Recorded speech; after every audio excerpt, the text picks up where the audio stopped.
Welcome to the Snap Out of It Show with your host, DeDe Mercer Moffett. Well, good morning, everybody. I am DeDe, and I'm talking to you live not from the state of Texas this morning, but from the beautiful state of Colorado.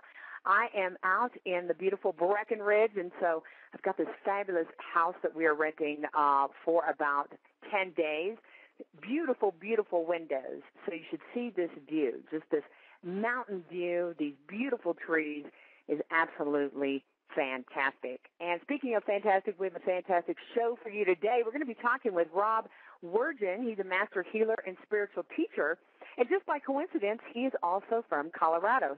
All right, I want to get right into our show today. Rob Wergin, he's a spiritual teacher, master healer, and a shaman. He's based in Colorado, and Rob has come to the attention of a Northern Colorado medical group which refers some of its most difficult cases to him. He also conducts a weekly healing circle.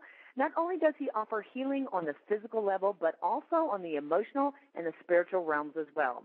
Rob says he is here to expand the healing light of the divine, and he works with your sacred guardians, your angels, masters, teachers, guides, also earth and star energies to anchor unconditional love, compassion, and divine light in your heart and to awaken the hearts of mankind. So, Rob, welcome to the show today. Thank you. It's good to be here. I also have a great view out my windows, and I'm about 100 miles straight north of you, so I'm cold and beautiful this morning.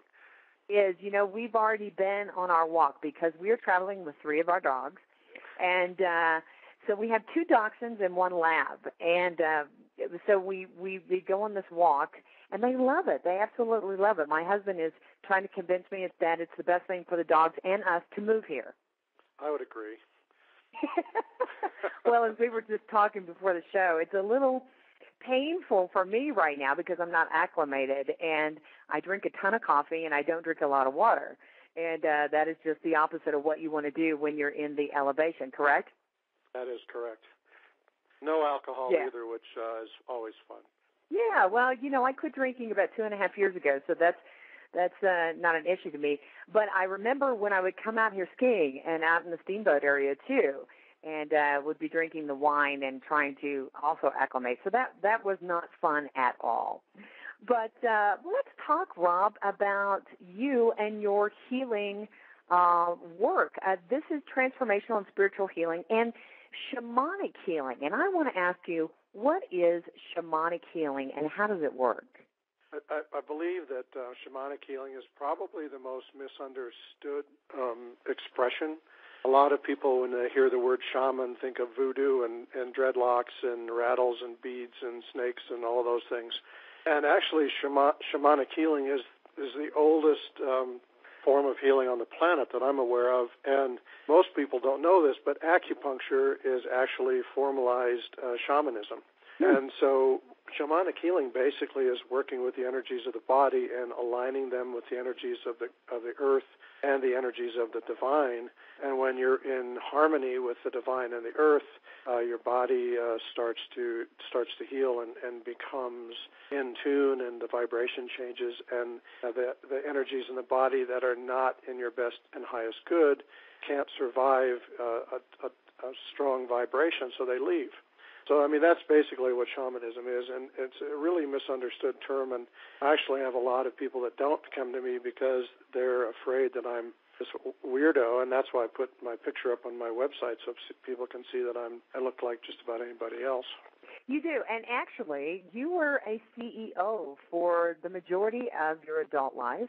At 54, you had I don't know if it was 54 that you had a life-altering experience, but somewhere around in there, something changed with you, and you moved out of the corporate world into this world of healing.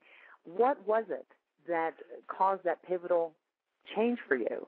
It was actually when I was 51, so that was 1999, and I was, strumming along singing my song and thought I was very successful because I had lots of money and lots of material things. I lived in Southern California, and life, I thought, was perfect. And one day, within a 24-hour period, I went from being very wealthy to completely penniless. And that experience, obviously shook me to the core, and I spent the next 2.5 years in a downward spiral. I did, just about everything you shouldn't, do, like drugs and alcohol, try to relieve my pain. And I got to the lowest point of my life when I was 54. And it's an experience that I'll never forget because I lived in Southern California. I walked out on the beach. I drew a circle in the sand. I looked up in the sky and I said, God, just what do you want me to do anyway? And there were a few expletives in that, what do you want me to do anyway? And I was really angry. I was angry that my life had changed so drastically. I was angry because I'd lost everything. And I wasn't sure where I was going to go next, but I thought I might as well scream at God for a little bit and see what happened. And, I think we all do that. There are times when we promise we'll go to church every Sunday if we just get out of this jam that we're in. And I was serious. I was angry, and I didn't expect an answer. I just needed a vent. And all of a sudden I heard a very loud voice, and I thought somebody was messing with me. I looked around, and nobody else was on the beach. And basically, without taking up the whole hour with this story, what happened next was that I was told in very certain terms that I was to do this healing work, and I was to let everything else go and just allow and receive and trust. And, that was a pretty foreign concept for me at that moment. I had never really understood that before. And, DeDe, the cool thing was that because I was at such a low point in my life and I really had no other place to turn, I decided, what the heck, I might as well listen to this. And so I said, how do I do that? And the voice said, go to Sedona. And, I thought for sure that I'd lost my mind at that point, but I did. I went to Sedona, and for the next 11 days, magical, mystical coincidences occurred that made it very clear to me that I was supposed to do this work. And when I came back from Sedona in March of 2003, I quit my job. I walked away from my friends and family. I moved to Sedona, and I started doing healing work. And I never had a trainer. I never had a teacher. I didn't go to a school. I didn't read a book. I just allow and receive the work, and it comes through me. That's amazing. Why do you think that your life had to get to that point? I mean, a lot of people, this fear goes around that says, oh, my gosh, I've got all these things that I think I want. I've got all this material stuff. I don't want to lose it. And they get really frightened that they're going to lose it to have to learn some sort of lesson.